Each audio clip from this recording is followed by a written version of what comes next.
Bonsoir à tous, mes chers abonnés, mes chers élèves de troisième année collège Biof, bienvenue.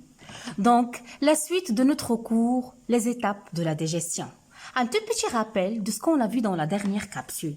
Si vous vous rappelez très bien, on a appris la dernière fois que les aliments solides que nous mangeons, lorsqu'ils pénètrent dans la bouche, ils seront mâchés, ils seront broyés, ils seront déchirés, ils seront écrasés en petits morceaux par nos dents. C'est la mastication qui prend quelques instants. C'est-à-dire que les dents, elles écrasent ces aliments en petits morceaux. Puis, ces petits morceaux seront mélangés par la salive sécrétée par les glandes salivaires qui se trouvent au niveau de notre bouche. C'est l'insalivation. Donc, grâce au mouvement de la langue, ces aliments-là, mélangés avec la salive, ils vont former une petite boulette qui est molle, qui est humidifiée, qui est glissante, qu'on appelle le bol alimentaire, al-luqma al-ghidaiya. Donc, si vous vous rappelez, voilà le schéma. Donc, ça, c'est le bol alimentaire. Qu'est-ce qui se passe après?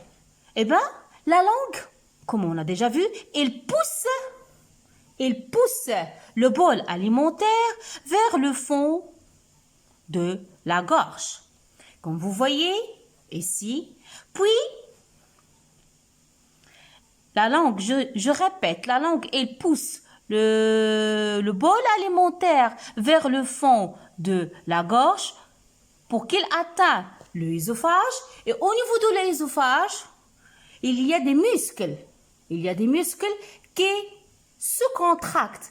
هناك انقباضات على مستوى عضلات المريء. Donc, ce bol alimentaire, il progresse dans l'œsophage grâce aux contractions de ces muscles, puis il sera déversé ensuite dans l'estomac. Donc, qu'est-ce qui se passe dans l'estomac? C'est ce qu'on va voir cette capsule. Donc, une fois que les aliments sont mâchés au niveau de la bouche, vont subir la déglutition, vont passer de l'œsophage vers l'estomac. Arrivant à l'estomac, les aliments déglutus, mes chers élèves, ils se déposent, comme vous voyez, ils se déposent dans l'estomac. Ça, c'est une radiographie de l'estomac. Les parois de l'estomac, elles se contractent. Regardez là. Ça, ce sont les signes de contraction, des flèches qui montrent que les parois de l'estomac se contractent. Donc, ils se contractent et créent ainsi ce que j'appelle un brassage, un mélange du bol alimentaire. Vous voyez ici, donc là, en vert, c'est la progression des aliments et là, c'est les contractions. Donc, au fur et à mesure que la paroi ou bien les muscles de l'estomac se contractent, تتقلص تسمح بمرور الطعام داخل المعدة. إذا هنا لاحظوا معي la progression du haut vers le bas, la progression des aliments. Tout au long que les contraction progresse, donc aussi les aliments, ils progressent à l'intérieur de l'estomac. Et le bol alimentaire sera bien mélangé à quoi? Il sera bien mélangé aux sécrétions de l'estomac. Vous devez le savoir. المعدة تفرز عصارات هضمية تسمى بالعصارة المعدية التي تحتوي على عدة أنزيمات.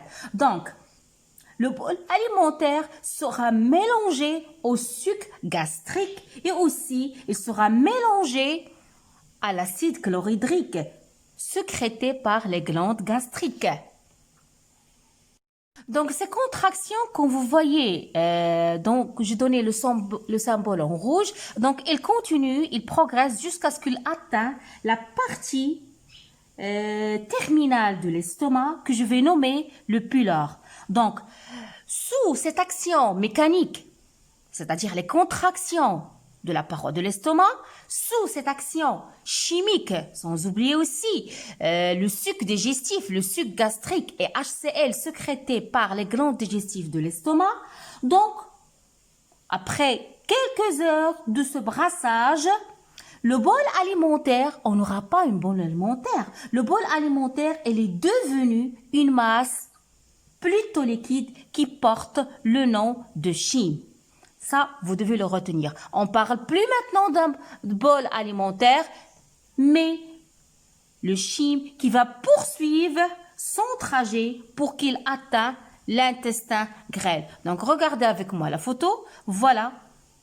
C'est une radiographie qui montre le brassage dans l'intestin grêle. Donc, à l'issue des transformations qui ont été faites au niveau de l'estomac, donc le bol alimentaire, je viens de le dire, il forme une bouillie liquide qui est appelée le chyme qui passe dans l'intestin grêle. Donc, ça, c'est un document 4 qui résume toutes les étapes. Quand vous voyez des spaghettis, quelqu'un qui a mangé des spaghettis, là, c'est l'allure des spaghettis au niveau de la bouche. C'est-à-dire, elle a subi la mastication, mâché, déchiré, il a imprégné de salive. Puis, au niveau, regardez, au niveau de l'estomac, qu'est-ce qu'on a? Vous voyez très bien, c'est tout à fait une différence. Sous l'action des sucs digestifs, sous l'action des enzymes digestifs sécrétées par l'estomac, les contractions de l'estomac, en arrivant dans l'intestin grêle, regardez, on a à la fin une bouillie liquide qui est appelée le chyme. Donc, j'espère, mes chers élèves, que vous avez bien compris les étapes de la digestion qui se passent à travers la bouche, passant par l'œsophage, la progression des aliments dans le tube digestif en allant de la bouche vers l'œsophage, vers l'estomac, vers l'intestin grêle. Quand vous voyez la même photo que je vous ai montrée tout à l'heure, l'aspect des spaghettis au cours de la digestion dans la bouche, dans l'estomac et dans l'intestin grêle. Pour en résumer toutes ces étapes-là, donc ça, c'est un tableau qui résume le rôle des organes du tube digestif. Quand vous voyez dans la bouche, ça se passe le phénomène de la mastication par les dents. C'est le début de la digestion. Comme vous le savez, l'action des dents, les molaires, les prémolaires, les incisives, les canines, chacun a un rôle.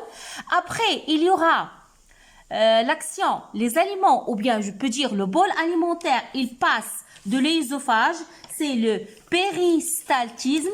Le péristaltisme, mes chers élèves, c'est l'ensemble des contractions musculaires qui permettent la progression d'un contenu vers un autre endroit. Donc, c'est le transit des aliments, puis de l'œsophage, le bol alimentaire, il va arriver au l'estomac. Qu'est-ce qu'il va subir? Un brassage prolongé, la suite de la digestion. Aussi, de l'estomac, il continue son voyage vers l'intestin grêle, où il y aura le phénomène de brassage. Et à la fin de la digestion de l'intestin grêle, qu'est-ce qu'on aura? On aura un phénomène qu'on va étudier ultérieurement, c'est l'absorption des nutriments. C'est-à-dire que les nutriments, ils vont passer dans le sang. On va détailler ça dans les prochaines capsules, Inch'Allah. Puis, les aliments qui n'ont pas été digérés vont être évacués, vont être progressés vers le gros intestin pour qu'ils seront rejetés sous forme des selles par l'anus. Donc, retenez, dans le tube digestif, plusieurs phénomènes qui se passent, la mastication, l'insalivation, la déglutition. C'est عملية البلع، يتم بلع اللقمة الغذائية وانقباضات عضلات المريء، ce qu'on appelle en français le péristaltisme. Le bol alimentaire, il va transiter, il va arriver à l'estomac, il sera mélangé, c'est tout un brassage prolongé qui prend du temps, puis vers l'intestin grêle, puis à la fin, les aliments qui ne sont pas été digérés, ils vont être rejetés sous forme de sel. Donc j'espère bien que vous avez bien maîtrisé les étapes de la digestion dans le tube digestif, que vous n'aurez pas de problème. Donc abonnez-vous dans ma chaîne, laissez-moi des likes, j'attends vos commentaires, je vous adore, à la prochaine.